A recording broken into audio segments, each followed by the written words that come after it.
Dalawang araw na gagawin nating makabuluhan. Una, ang gampanan natin ang ating trabaho.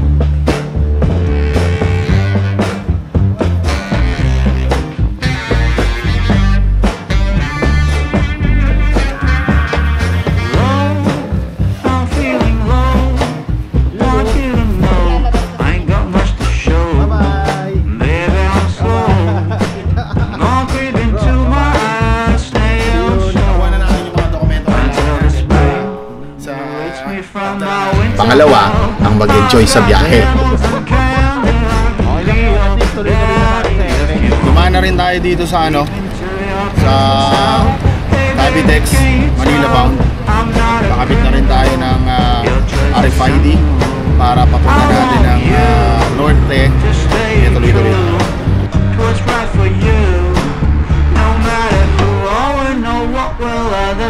Ang pangatlo, ang makakita ng magagandang tanawin. Sa biyaheng ito ay masasaksihan ninyo ang isa sa magagandang lugar dito sa Zambales, ang tinaguriang New Zealand of the Philippines. Tara, samahan nyo ako sa bidyong ito at bumiyahe tayo ng Zambales hanggang Baguio. Mata nyo po ako, Lord, sa biyahe kong ito. Alright mga kapatid, good morning ulit! Kanina pa ako, good morning. Ngayon, babiyahe tayo. Narinig nyo naman sa prayers ko mga kapatid na babiyahe tayo ng papuntang Zambales. Tapos pagkatapos sa Zambales, mag-overnight tayo doon. And then punta tayo ng kinabukasan, punta naman tayo ng Benguet. So doon tayo mag-stay sa Baguio, pero bakit muna tayo ng Benguet? Titingnan natin. Makakatawid din tayo ngayon ng Benguet or bukas na.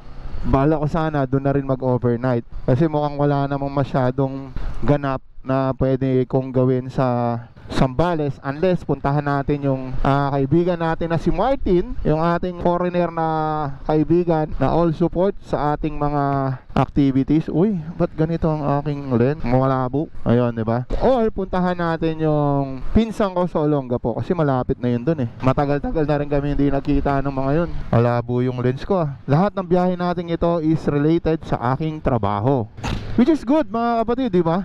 Nakakabiyahe-biyahe rin tayo, nakakapag-vlog tayo uli. Sobrang thankful ako doon sa boss ko. All out support siya sa aking vlogging career. And kaya siya pinagpapala talaga ng ating Panginoon kasi sobra suporta niya sa mga tao. Alright. Ay, sa mata. Ay, labo. Alright. So, time check 6:50. Pumipiyok talaga, MotoGP. 6:58 in the morning. Late tayo mga kapatid. Supposedly 4 AM dapat yung gising ko. So mga 5 AM dapat take off natin para less traffic sana.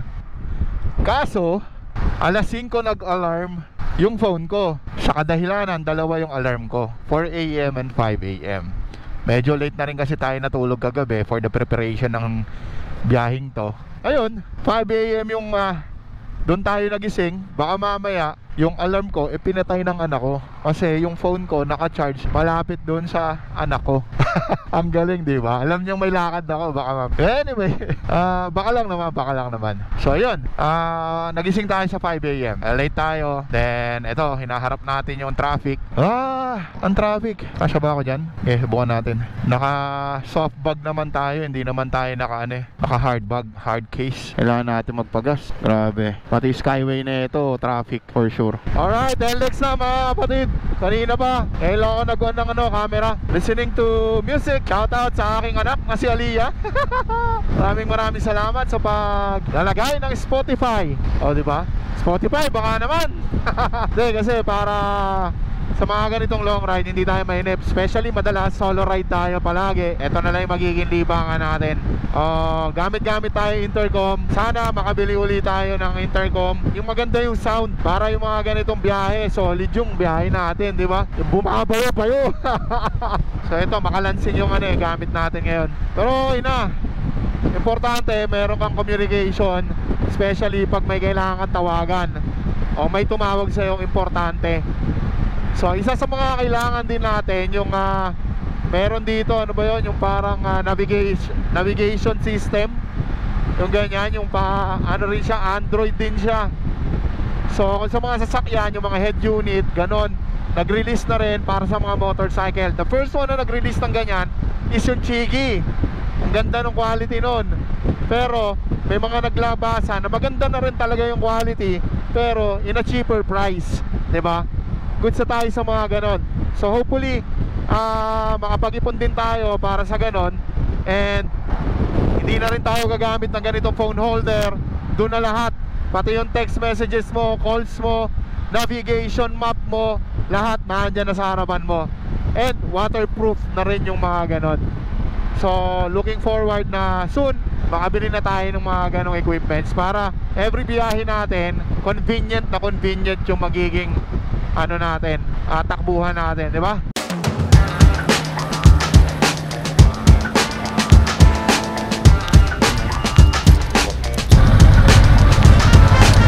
Dito na tayo sa Subic, sa may Petron.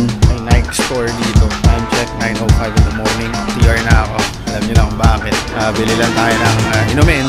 Meron pa akong meeting around 10 or 10 a.m., 10:30. Online lang naman yun. Tingnan natin kung makakaabot tayo sa destination. Tapos doon na tayo magkakanta or facilitate ng meeting. Otherwise, we need to stop somewhere na makakapag-meeting tayo. Bili muna tayo.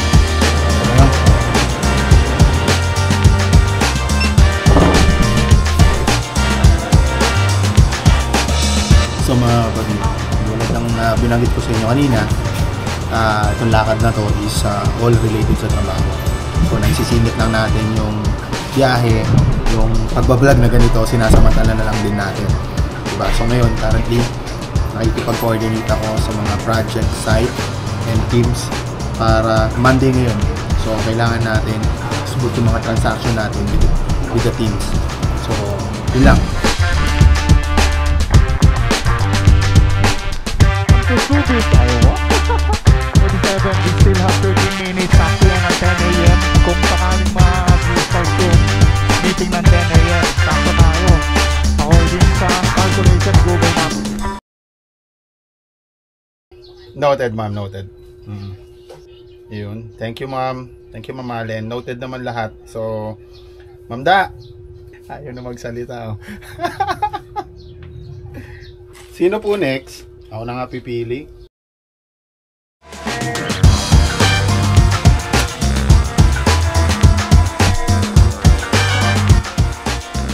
Init ang panahon dito sa Zambales. So, gamit tayo ng Kobe Cooling and Sterilizing Spray para medyo maibisan yung ano natin, yung init sa katawan. So, yung Kobe Cooling and Sterilizing Spray, ano siya, maginawa siya sa katawan lalo na pag ganitong kainit yung panahon.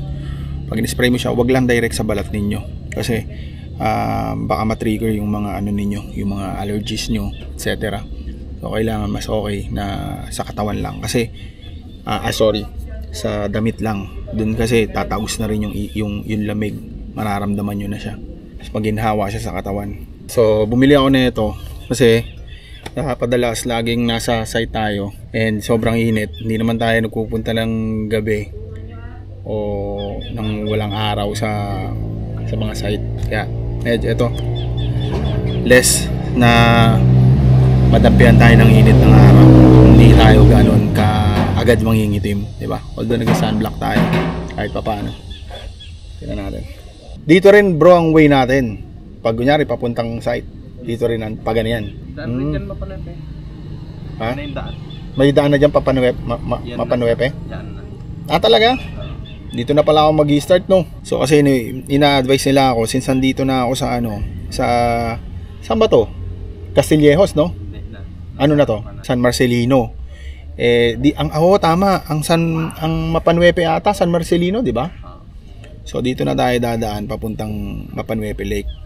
O, tingnan natin kung kakayanin ng motor natin papunta ron. Maganda naman daw panahon, hindi maputik. Kaya sasamantalahin na rin natin. Makapagpalipad na rin tayo ng drone doon. Ma-feel na natin yung ambience, yung scenery ng lugar. And then, yeah. Diba? Yan na yung client. Picture! Nasend ko na sir? Ayan. Sir. Gandang... Si Sadly mo sir. Gandang tanghali ba? Tanghali na. Alright. From here sa site, meron 10 kilometers away going to Mapanuepe. Tingnan natin yung lugar na dadaanan. Sana hindi ganun ka-technical. Ayan o. Tara, let's go. Chip, thank you! Sana okay lang yung daan. Ganda dito. Grabe. Ayun na tayong pick up You tell me. According kasi sa mga kasama ko rito, mga kapatid, madadaanan ko daw yung pinangyarihan nung issue kay Yana. We'll see kung magiging ba. Parang alam ko na to. Parang dumaan kami dati dito. Oo nga, dito kami dumaan nila nung nagpunta kami sa Charity Hag Cavite. Kasama ko si Direk Bernie. Eto, napag-usapan na rin naman yan. May ginawa akong video para doon sa charity na yan. Panoorin nyo muna, mga kapatid. And at the back of my mind, medyo nagtataka na ako bakit wala akong nadadaanan na trail road. Bakit puro sementado ang daan? Isa lang ang nasa isip ko. During nung charity namin sa isa sa lugar dito, ay natandaan ko ang sinabi ng isang lokal.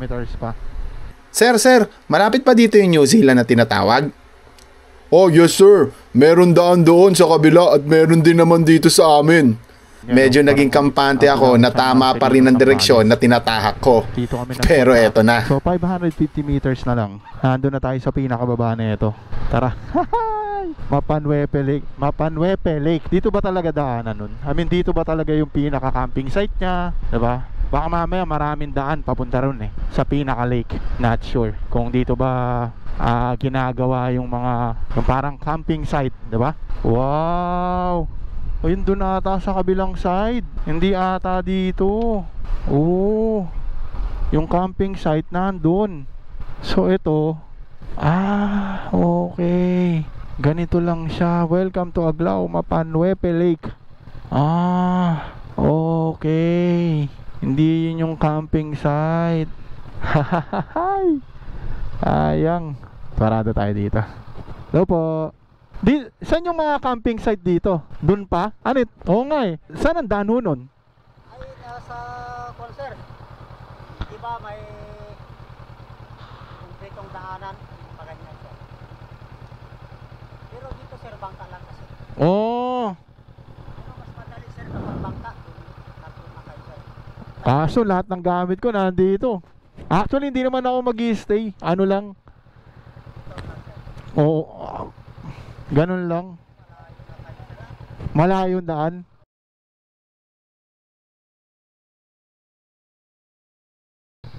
Ayan, dito ata yung daan. Banda rito, meron dito meron dyan. Tingnan natin, makababa muna tayo. So siguro, hindi tayo dapat kumanang kanina doon sa parang Y road. Dapat nag-left turn tayo. Yung sinabi kong, ay parang alam ko to, siguro dapat dito tayo dumaan. Pwede mo magtanong, dito ba papuntang yung Mapanuepe Lake, New Zealand po? Dito po. Salamat.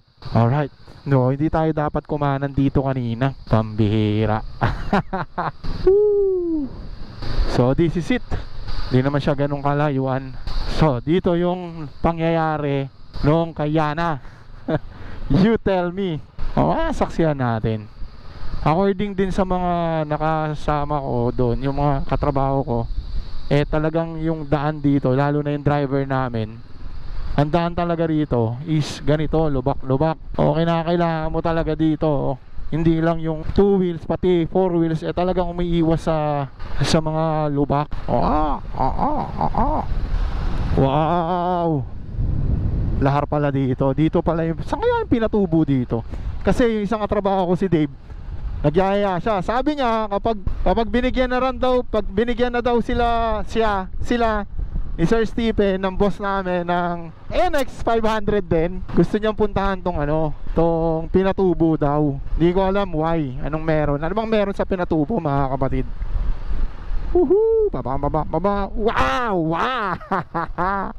So, hindi ko alam kung gaano kalayo to sa opisina ng kliyente namin.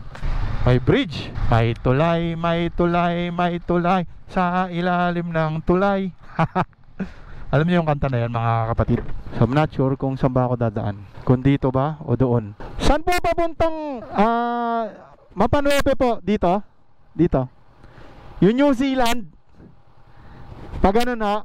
Salamat po. Yan, tama. May tulay. So here's, uy! Ang ganda ng ilog.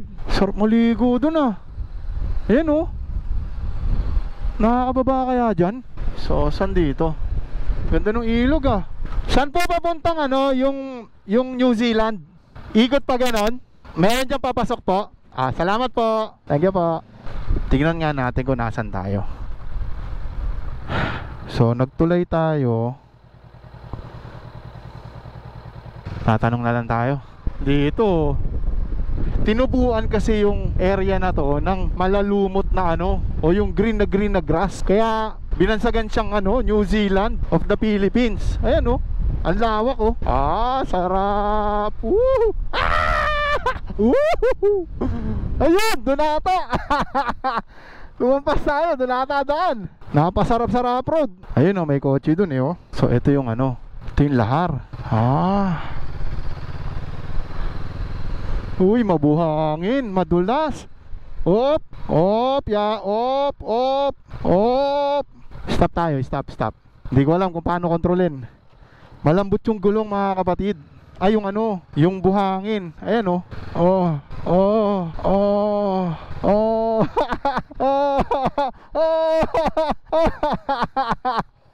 My God, malambot. Kailangan natin magdahan-dahan. Dahan-dahan lang. Dahil malambot yung buhangin. Mahirap siya para sa mga motorsiklo. So kailangan natin magdahan-dahan. Dapat talaga dito anong tawag dito?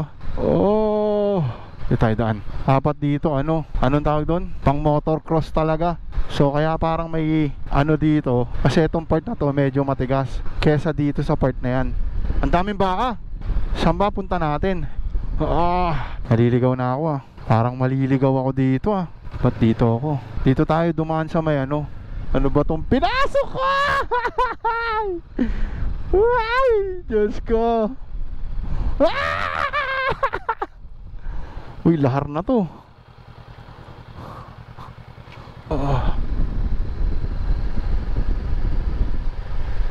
Doon pala, patay.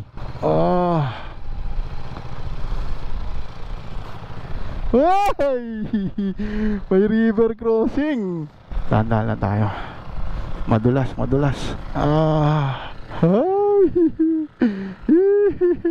Parang mas okay doon eh Hindi, dito na.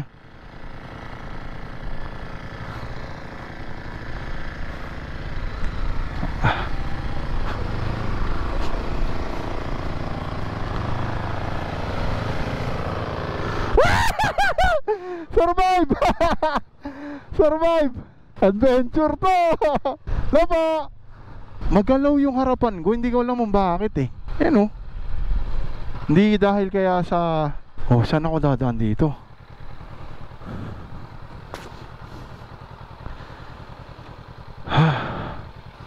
Dito siguro.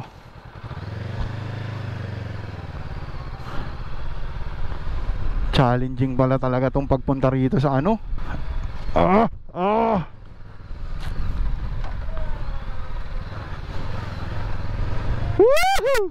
Kaya pala kailangan mo dito ng tour guide. Kailangan mo ng tour guide kasi maraming sanga-sanga. So saan na ako ngayon? Patay tayo dyan. Hala. Yun, dito tayo. Tahakin natin to. O kaya ito. Baka mamaya mag-cross kayo ng river. Ay hindi, dito tayo. Kanan. Ayun, doon.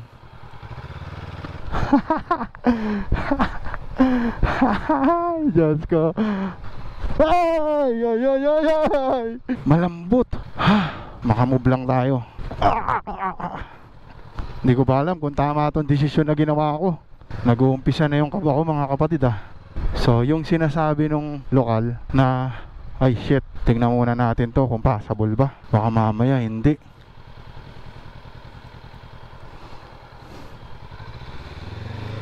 Doon! Ayan, may aita. Doon po! Mali! Ano po? Sige! So yun, magtutour guide na lang daw ako.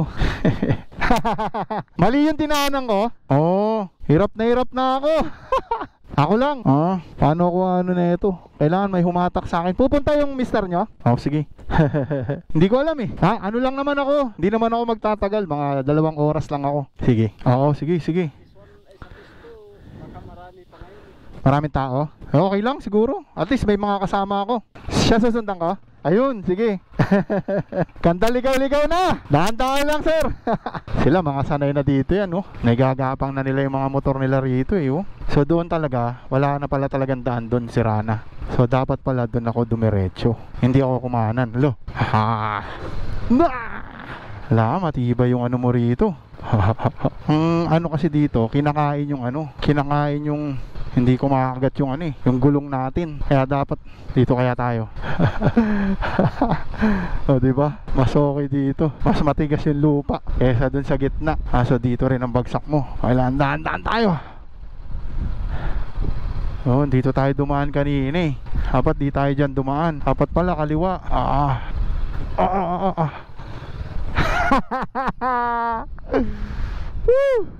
Matibay yung braso mo rito. Madulas. My God. Feet down dito mga kapatid. Feet down. Feet down dito mga kapatid. Feet down. Oh, yeah. Hoy, may tubig na naman.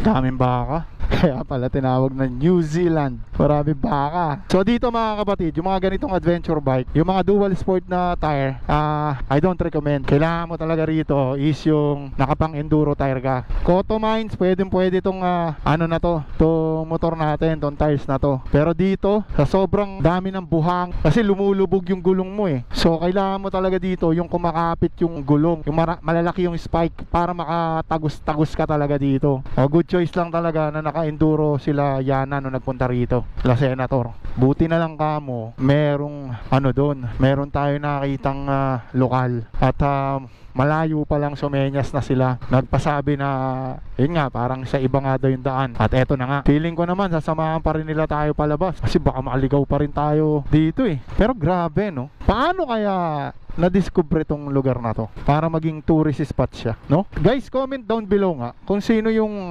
unang-unang nag-vlog o nag-introduce netong lugar na to. Dito medyo okay na. Ginutom ako dun Actually hindi pa ako nanananghalian eh. Siomay lang yung kinain ko kanina eh. Sa ganitong klaseng gulong guys, hindi ka pwede magmatulin. Tingnan na sila kuya oh. Feeling ko baka mamaya kaya ganyan lang yan kasi naalalayan ako. Pero kasi lumulubog talaga guys. Lumulubog mga kapatid yung yung gulong. Oy, ayun na Ayun na yung mga puno. Hoy, may mga tupa. Wow. Ganda naman dito. Woo! Ay, sarap. Nice.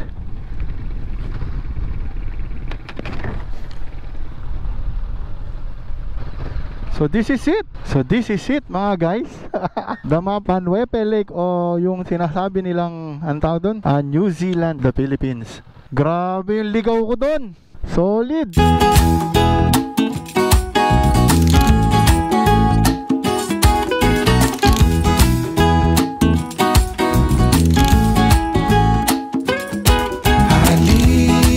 What's left of last night behind, and I need to get some peace of mind. And when I need some peace of mind, I know where to find it. By the end of the road. So I walk and I keep on walking. I wear are a mess as I walk and I keep on walking till I'm at the end of the road.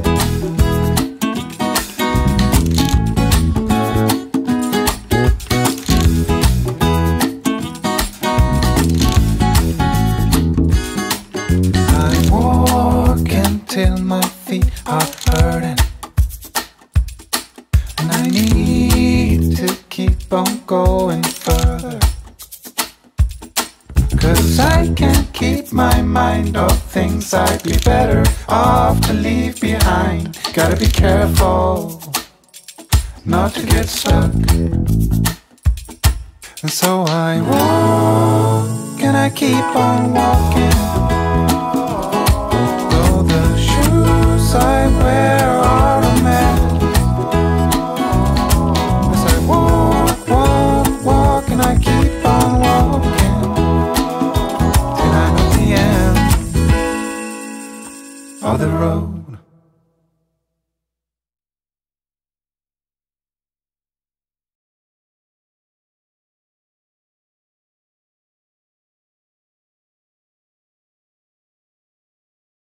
Ayan. Tsaka dyan ang ano mo sir, kita mo naman. Oo, grabe.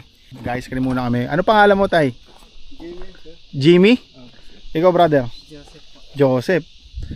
Ang ganda ng lugar na to. Sa inyo, tay, doon sa area nyo, ganito din yung lake. Ay, hindi. Walang lake sa inyo. Pero may nakita ako ilog doon eh. Hindi, dating ilog po yun. Pero Bawal o pwedeng paliguan ng lake. Yung ilog doon. Pwedeng mamingwit pero it's all up to you kung kakainin nyo ang isda. Pwedeng mag-overnight pero walang kuryente. Paano na? Ilan lang ito sa mga dapat nyong i-consider kung kayo ay pupunta dito. Mas maiging magtanong sa mga lokal or sa LGU para mas sigurado tayo. Sa Subic sila sir nung nakaraan. Oh? Subic. Tapos hindi pumunta rito. Hindi naman sir pumunta. Pambira ka naman, bro. Joke lang, peace. Bro, inaantay ka pala ng mga taga rito. Dito sa may Mapanuepe Lake. Yes, sir. Tama ba? Mga vendor sir ng souvenir. Mga vendor ng souvenirs dito sa Sir Joe. New Zealand of the Philippines. So, sa Team Graffiti dyan, mga brothers, try nyo magpunta rito. Marami nag-aabang sa inyo. Oo Yeah? nga, sir. So, ngayon, para mapanood nila yung vlog nila, yung mga ano nila, bibigyan natin sila ng tigi-tigisang. Ilan ba kayo? 1, 2, 3, 4. Tapos si tatay tsaka si kuya. 6. Ilan sa mga lokal dito na nagtitinda ng mga souvenir ay ating pinagbigyan. Bakit? Kasi Lunes ngayon at walang masyadong turista. Isa ito marahil sa ikinabubuhay nila. Kaya sa kahit na pinakamurang paninda nila, ay sinubukan nating makatulong. Kanina nag-aano kami doon. Nagchichikahan kami doon. Wala ka sa chikahan. So, paano yun? Hindi ko na rin pinalampas ang magpakuha ng litrato sa napakagandang lugar na ito. Grabe, napaka-solid ng view dito mga kapatid. At talagang kanina, dahil sa mga local, pinagbigyan natin sila. Pero ngayon, it's time for us na makapagpa-picture, makakuha ng magandang shot, di ba? O, tara. At ilan din sa kanila ang nagpa-picture sa atin. Siguro nagbabaka sakali na pagdating ng araw, sumikat din tayo, may nauna na silang picture sa akin. Anyway, sinimulan ko na rin lumabas dito sa Mapanuepe Lake para di na tayo masyadong gabihin papuntang Baguio. Nang makalabas na tayo dito sa marahas na trail road, ay nagpahinga muna tayo sandali at nakipagkwentuhan sa isang lokal. Pag galing ko kasi dito kanina, gumano na ako. Pero nung galing naman ako dito, gumano na ako. Ha? Hindi po kayo nagtanong. Hindi. Kabagis? Sa Ilocano po kabagis, parang kapatid ko ganyan. Tawag po nila. Kapatid. Ang kabagis, kapatid na Aita. Aita ka rin. Half Aita. So yun, advice ko lang sa inyo mga kapatid. Dito sa part na to, pag pupunta kayo ng Mapanuepe, dito pa lang, kumuha na kayo ng tour guide. Huwag na kayong mga hangas na, siguro kung naka-trail bike kayo, okay lang. Kasi may explore nyo. Madali kayong makaka-maneuver. Kasi ako talaga, mahirapan ako mag-maneuver. Kasi pag lumubog na yung gulong ko, wala na. Mahirap na. Dual sport yung gulong natin. Pero kung kayo, trail bike kayo, trail tires, yan, kahit magpaganong-ganong kayo, walang problema. So mga kapatid, meron pala ritong online na booking para kung sakaling magpupunta ka rito, meron ng tour guide talaga na mag-a-assist sa inyo. I-assist na kayo from here, dyan sa area na yan, hanggang dun na sa lake. So ito kay ate, di-discuss niya sa'yo kung ano yung pinaka-details nung kung saan kayo magpapabook. Kapag gusto nyo pong pumunta po sa Mapanuepe Lake, pwede nyo pong i-add po yung page namin or yung FB account, Rexlera po. Tapos yung ano po namin, page po namin is Map New Zealand in Zambales. Pwede po kayong mag-inquire po doon. Sa mga gusto pong pumunta, message lang po kayo. Tapos i-add nyo na rin po. Thank you po. So alam niyo na kung paano magpapabook ha. Kasi advice ko sa inyo magpabook kayo. Pero kung adventurer talaga kayo, mas advisable na gumamit kayo ng trail bike. Then explore nyo yung area. Kasi kung kaya lang ng bike ko, gagawin ko yun eh. Talaga yung part na napunta ako kanina, lumulubog na talaga ako. And punong-puno pa yung punong-puno pa yung motor natin. So mabigat na siya. Okay lang, setup lang ako. Check lang ako ng Google Maps going to Baguio. Let's go. Gutom ang inabot ko, sakripisyong hindi mapapantayan kapalit ang napakagandang tanawin ng Mapanuepe Lake. Sulit o hindi? Ikaw na magsabi, kapatid.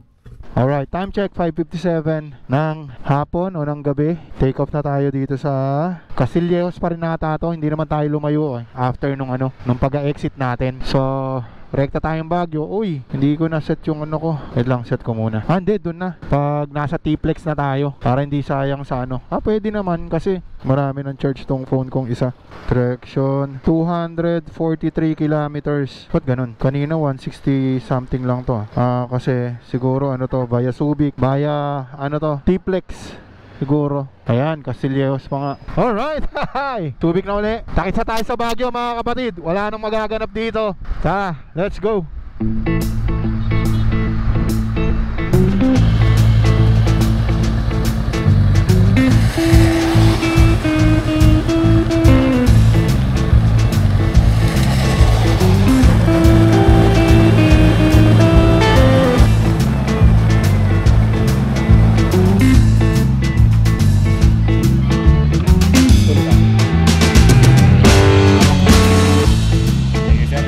Sir, salamat. Subscribe kayo Thank you.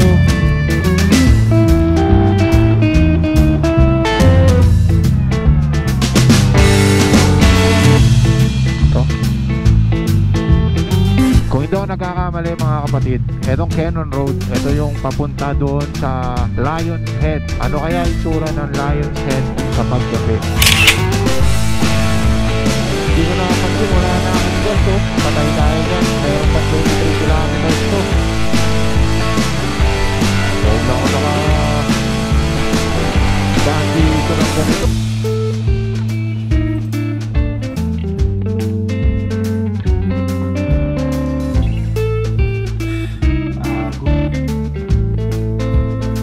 Alright, time check, 10:42 na ng gabi. Pinapanood ko yung sarili kong vlog. Dahil sa Baguio na, gusto ko na lumabas pagod na ako. So, dito ko na muna tatapusin yung vlog, mga kapatid. And bukas, another chapter na naman, another vlog, another adventure na naman yung mga gagawin natin. Honestly speaking, hindi ko pa alam kung ano yung mga pwede natin puntahan bukas after nung pinaka-main goal natin sa trabaho. So, yun lang. Maraming salamat sa pagsubaybay at nakaabot ka dito. It's not a camping for now. Hindi pa mga ganyan, hindi pa camping, hindi pa mga kung saan matutulog o whatsoever. For now, it's all related sa trabaho.